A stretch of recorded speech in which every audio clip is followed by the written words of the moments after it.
Boa noite a todos e a todas. Sou o Poeta Nascimento. Hoje estarei entrevistando a cordelista Graciele Castro. Ela é a presidenta da União Brasileira de Escritores, Núcleo Petrolina, presidenta do projeto Sertão Poeta e também é coordenadora da Casa do Cordel Mulheres Cordelistas, um movimento que vem encantando e fortalecendo todas as mulheres do Brasil. Boa noite, minha irmã Graciele Castro. Estou aqui lhe apresentando para o pessoal e já vou lhe convidar para fazer parte desse nosso bate-papo que com certeza vai ser maravilhoso.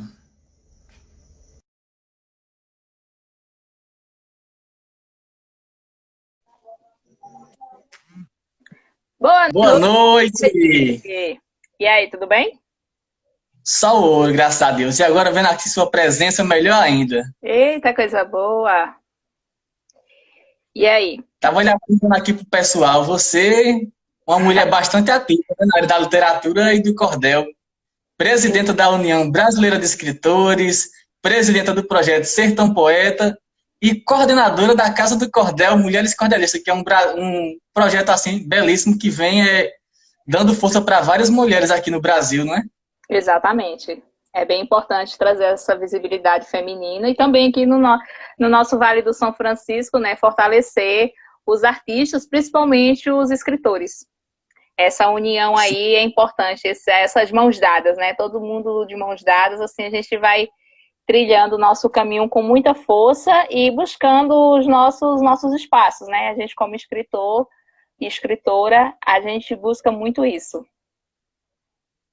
Minha irmã, e como é que surge esse seu desejo por estar dentro do cordel? Bom, o cordel, na minha infância, eu já gostava, né? Minhas poesias, elas, se você for perceber, elas são todas rimadas. E meu hábito de ler surgiu a partir de um incentivo do meu avô, né? Meu pai foi o que me criou. Ele não sabia ler, e aí ele pegava os livros, pedia para me ler para ele. Né? Eu tenho isso bem vivo nas minhas lembranças.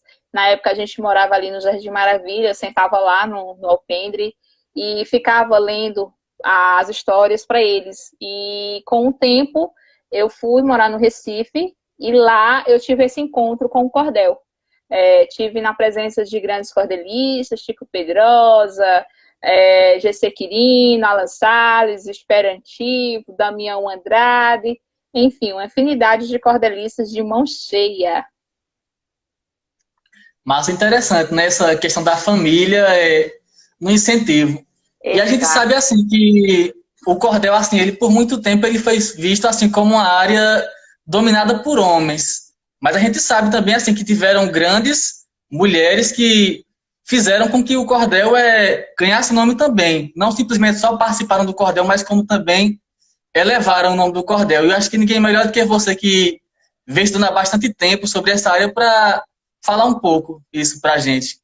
Exato. Mas antes de responder sua pergunta, dá um cheiro para essa lindeza, essa cordelista da Bahia, né, Dilene Chique, que está conosco na Casa do Cordel Mulheres Cordelistas. Cheira, Glenn. Dilene, um cheiro, seja bem-vinda, minha flor, à nossa live. Também sou uma fã sua.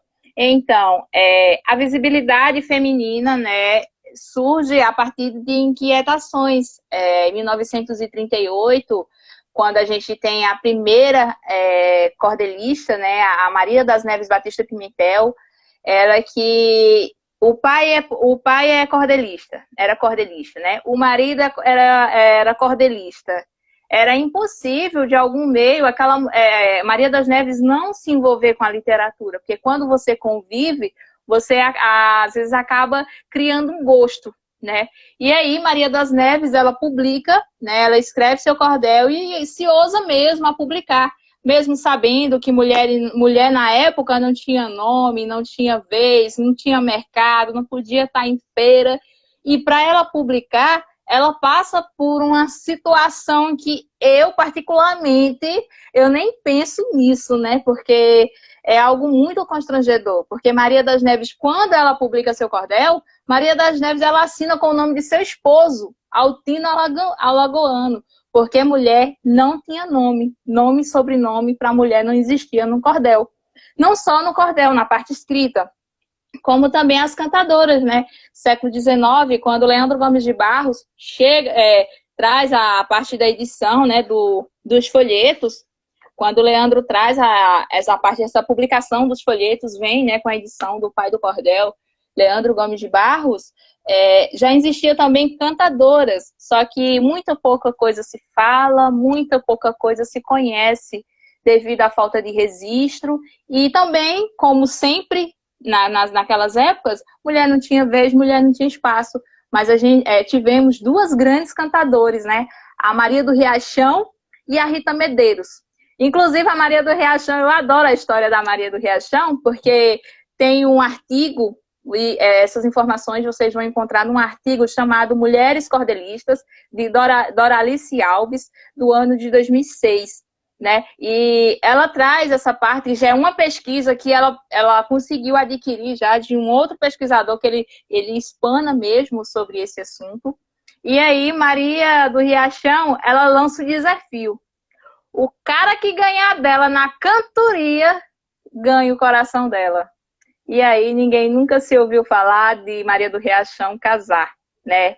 E aí a gente consegue perceber que a mulher realmente era boa no que fazia.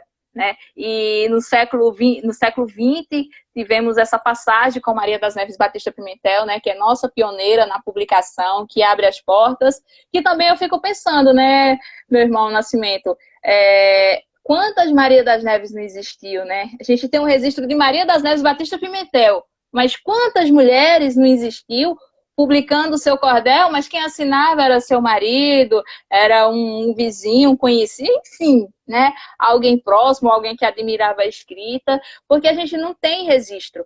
E hoje, trazendo essa visibilidade, né, feminina, esse empoderamento, né, de nós, mulheres cordelistas, onde a gente não tem mulheres, temos aí os destaques, né?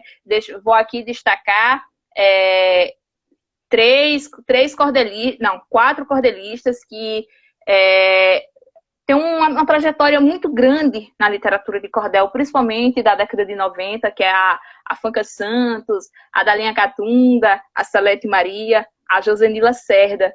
Então a gente consegue ver, estudando a vida dessas mulheres, né, lendo as obras dessas mulheres, a gente consegue perceber uma sensibilidade, né? E algo principalmente da Dalinha. Dalinha, ela tem uma série de cordel, a Salete também, a Salete puxa muito para o social, ela tem alguns cordéis voltados ao tema político, ao tema LGBT, como a Dalinha, ela puxa também muito para o lado das mulheres, que eu acho fantástico. Ela tem as Herdeiras de Maria, quando ela fala todas a trajetória, né, que a mulher passou. E essa herdeira de Maria, essa Maria é a Maria das Neves, onde a gente consagra ela, né, a nossa pioneira, a mãe do cordel. Se tem um pai do cordel, temos também a mãe do cordel. Na verdade, sem a mãe nasceria o pai. Com certeza. Olha, José Renato, um cheiro, Renato!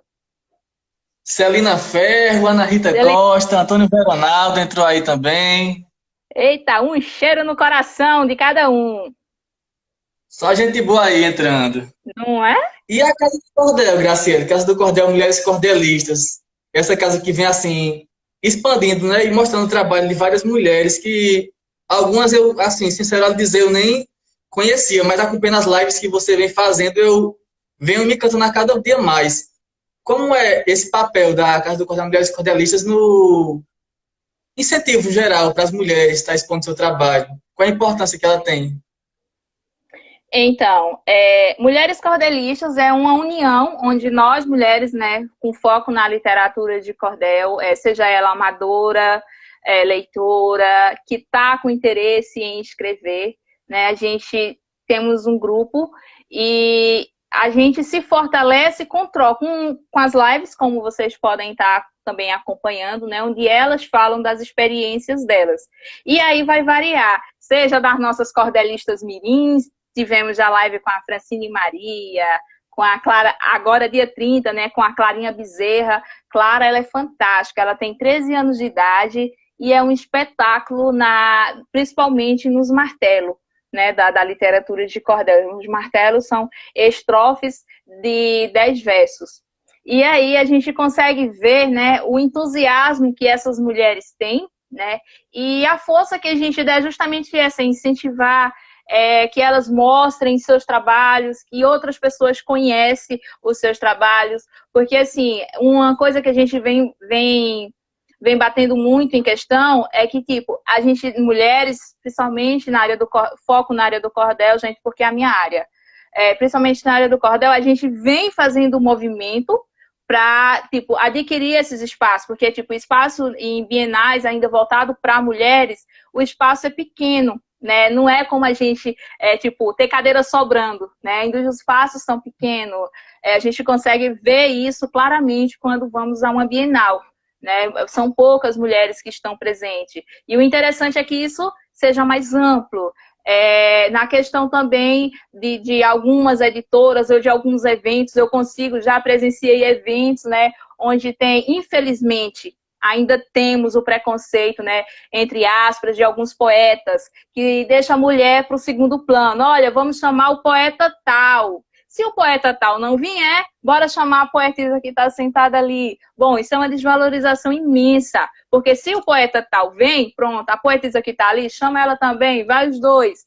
A questão é trazer a igualdade. Se tem um homem, tem a mulher. É igual a moeda tem dois lados, né? Eu costumo sempre dizer isso. E o cordel, ele tem dois lados, porém, sempre só foi visto um, o homem no cordel. Inclusive, diz a nossa querida Dalinha Catunda, o cordel foi por muito tempo cordel de calça, né? E hoje temos cordel de saia, que é com a Dalinha Catunda, que está sendo uma das nossas apoiadoras. Temos o cordel de salto, que foi hoje, a live está salva. Incrível o trabalho da Elisângela Soares, né? O que ela vem desenvolvendo no Ceará. Temos a poesia menstruada, né? Que é acho que esqueci deu só o branco agora no nome dela, porque são 3 nomes quase parecidos, que ela é de Recife, mas ela tem um Instagram lá, Poesia Menstruada, na qual ela traz a sensibilidade da poesia voltada à escrita feminina. Então, as mulheres, elas estão trazendo esses perfis voltados para que os homens, e até mesmo algumas mulheres que acham que para estar na escrita precisa ser orientada por um homem, e a gente sabe que o caminho não é bem esse. A gente precisa reconhecer, né, que tem homem e mulher e que ambos os trabalhos sejam valorizados. Ninguém aqui é melhor do que ninguém, né? Você tem seu potencial, eu tenho o meu, os demais escritores, cada um tem seu potencial e com isso, né, com esse potencial é que a gente consegue fazer a diferença. Porque o que seria da poesia de Nascimento, né, se não fosse a sensibilidade que Nascimento tem? Né? Não teria a suavidade, a entonação de sua poesia, não seria a mesma na minha voz. Então, você tem seu estilo, eu tenho o meu. Assim como outras escritoras, inclusive até nas cordelistas mirins. A Clarinha, né, ela vem também se destacando lá em Natal, no Rio Grande do Norte, fazendo propaganda para a TV. Né? E é interessante a espontaneidade que ela desenvolve. A Francine, com 7 anos de idade, já estava nos palcos. Né? Hoje tem 13 anos. Você olha para a menina, né? Essa menina tem 30, 40 anos, a mentalidade. Então, o cordel, ele vem nessa forma de mudar a gente, sabe? De trazer a gente para uma realidade onde devemos buscar sempre a nossa visibilidade feminina. Acabou de entrar aí, Sala de Reboco, Edmar Maria, cordelista. Edilene Stipe, Ana Rita. A galera lá das Mulheres Cordelistas estão se chegando. Sejam bem-vindas, minhas queridas. Deixa eu ver, tem comentário aqui do José Renato. Fiz um trabalho de valorização dos cordelistas quando fui presidente da UBE em Garanhuns. Inclusive, conseguimos homenagear uma cordelista dentro da Bienal Internacional do Agreste. Exatamente. Eita, coisa boa, Renato. Isso é fundamental, né? Se eu não me engano, foi a Edilene Soares, que ela também está com a gente. Mas se eu não me engano, é a Edilene Soares, né? grande cordelista. Esses espaços é o que a gente busca, que a gente ainda consegue ver ainda em alguns lugares as portas fechadas, né? E quando a gente vê que, tipo, tá abrindo a porta, né, que a gente chega, olha, chama os cordelistas, mas cordelista chama, se for 6 cordelistas, que seja 3 homens, 3 mulheres, né, trazer a igualdade, que isso é fundamental. Inclusive o grupo de cordelistas lá do Recife, né, tá com a Cordel do Recife, eles estão com esse trabalho nas escolas. Não vai só o cordelista sozinho ou a cordelista sozinho, não.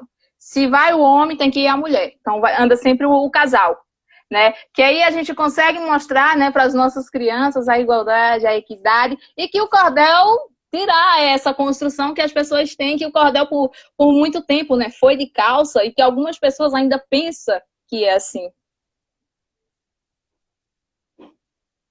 Graciele, a gente sabe que, assim, é muito importante, assim, que esse trabalho também seja iniciado pela base, né? Pelas crianças. Sim. E aí, tipo assim, eu já venho te acompanhando há algum tempo, inclusive andando junto com você, e eu percebo que você se dedica bastante a essa parte, né? Aí eu queria que você falasse também, esse trabalho, inclusive, assim, que foi bastante, assim, incisivo, que foi com a Renata e a Rafaela, né? Exatamente. Cordel, ele que tem algumas pessoas que tentam limitar, né? Infelizmente, temos essa realidade, que tenta limitar e dizer, levar cordel só para o ensino médio. Não. Os pequenos, né? Seja o pré-1, pré-2, como eu já tive em sala de aula, né? Com pré-1, com pré-2. Eles têm que ouvir falar do cordel. Eles têm que entender que o cordel, como eu chego em sala de aula, né? Falo o cordelista, a cordelista, o embolador, a emboladora, o repentista, a repentista. Por quê? Porque o cordel, ele é masculino e feminino. Não tem como ser só masculino, é masculino e feminino. E quando a gente fala isso com as crianças, né, elas conseguem já crescer, né, e lá na frente. Agora, no momento, ela pode passar um pouquinho esquecida, mas é uma coisa que vai ficar no momento, porque quando ela ouvir a palavra cordel, ela vai lembrar, né, que tem referências masculino e feminino. E aí a Renata e a Rafaela, elas se destacam com isso, né? Uma tem 8 anos e a outra tem 16 anos. E elas escreveram um cordel, né, voltado para as mulheres cordelistas. A gente estudou as mulheres cordelistas do Brasil, inclusive, né, a Edilene Soares. Deixa eu ver se tem mais algum aqui que tá lá. Tem a Edilene Soares, a Francisca Araújo, a Dalinha Catunda, a Salete Maria, a Fanca Santos, Jare de Arraes, enfim. Essas mulheres que travam lutas todos os dias, né, para ter a sua escrita valorizada, com a visibilidade, né? E foi interessante estar fazendo esse trabalho com as meninas, porque elas se surpreenderam, né? A Renata chegou, a Rafaele, que é a maior, chegou para mim e disse bem assim, Graciele do céu, como é que essas mulheres conseguem passar isso, pelo amor de Deus? Tipo, elas ficaram inquietas vendo as histórias, né? Vendo a história da mulher no cordel, como é que é, vendo a história do dia a dia das mulheres cordelistas, né, do Brasil. E, tipo, quando elas pegaram a ver isso, a gente assistir documentários e tal, elas conseguem ter outra noção. E é interessante que quando elas produziram os versos, né, elas entraram no clima, porque quando você vai fazer um cordel, é interessante que você você esteja envolvido com a história. Um cordel, uma poesia, um livro, enfim. Isso é fundamental.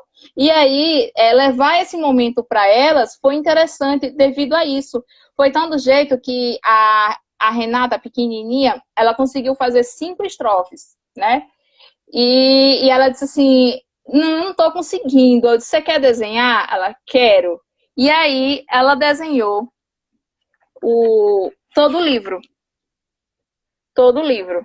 Né, todo o cordel. Essa capa aqui é da Renata, de 8 anos. Aqui somos nós 3, né? Eu, a Renata e a Rafaele. E aí foi interessante, porque teve um momento, a gente só estava falando de mulher, né? A visibilidade feminina.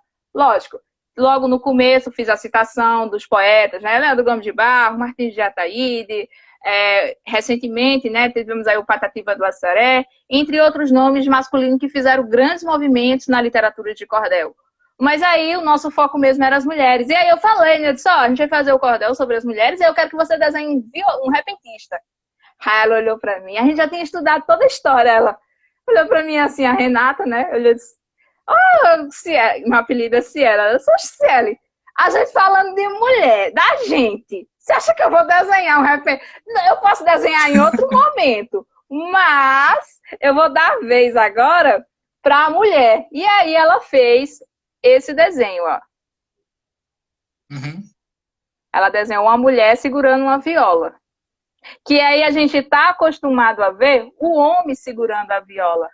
Né? Eu não sei se você percebeu, até nessas propagandas que tem aí na televisão, né, do shopping, de lojas e tal, eles estão botando, né, a estilogravura e na imagem da viola sempre é representada por um homem e não por uma mulher.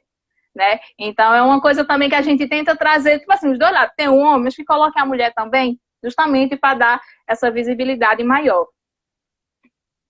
A Renata, assim, é uma criança que desde quando eu a vi que eu me encantei, porque a gente fomos tendo, né, várias oficinas e em todas ela consegue se destacar, mas assim, realmente impressionante. Você coloca para desenhar desenho, coloca para fazer conto, faz conto, poesia, cordel, tudo que coloca ela pega fácil. Inclusive, eu lembro que teve tua oficina de cordel e sempre que ia ter outras oficinas, você fazia perguntas que foram aprendidas anteriormente e ela sempre tem na ponta da língua Sempre aquelas respostas, né? exatamente. E a gente consegue perceber, né, o amor que ela tem pelo cordel, pela poesia, pelo conto, né? Enfim, até pelo teatro mesmo, né? Tivemos a participação da Cia Biruta, na qual estava a Camila, né, Camilinha, e tipo, ela ficou apaixonada. Então é interessante essas crianças, né, desde cedo, já conviver com a arte, com a literatura, com as diversas variadas, né, áreas artísticas. Porque quando a gente leva essas áreas artísticas junto delas, né, elas começam a ter outra mentalidade e não vai fazer tanta coisa errada. Eu digo porque, por mim, na minha adolescência, quer dizer, na minha infância, eu tinha de tudo para ser outra pessoa hoje, sabe? Porque eu, com 8 anos de idade, né, tinha acabado de saber que o meu pai, né, foi assassinado, né, não sabia e tal. E aí, o que é que acontece? Minha mãe foi atropelada por um carro. Eu passei 6 meses sem ver minha mãe. Nossa, é horrível. Nascimento? Tô aqui. Então, Eita, menino. passei 6 meses, minha mãe no hospital e eu sozinha em casa, cuidada pelo vizinho, porque eu tinha que estudar. E da casa da minha avó para a escola era distante e na época não tinha ônibus. Né? Então, às vezes eu saía até o portão, ficava olhando pela brecha da janela e via todo mundo brincando lá fora, na rua, né? E aí eu ficava em mim, eu ficava assim, eu vou lá para fora ou eu fico aqui?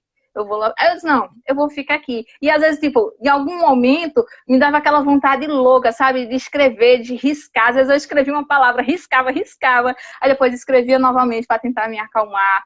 Né? Escrevia várias cartas para minha mãe para tentar passar saudade. Então, tipo, aquele momento que eu tive de estar escrevendo, de estar riscando, desenhando, enfim, aquilo ali eu estava me construindo, né? Para ser já uma pessoa melhor. Porque quando eu chegava perto do portão, a primeira coisa que vinha era minha mãe no meu ouvido, né? Eu já imaginava logo.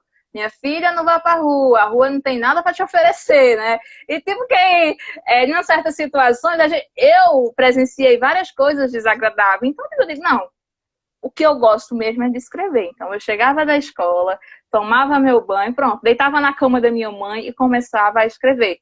Então foi um momento, né, que a arte chegou na minha vida, né, aos 8 anos de idade e me inovou, né? E é uma coisa assim que é amor à primeira vista, a gente não larga mais, né? E a tendência foi melhorar, né? Eu fui tentar, não adianta a gente ficar só naquilo, a gente tem que sair certos momentos da zona de conforto, a gente tem que buscar o que realmente que está na nossa área. Eu me descobri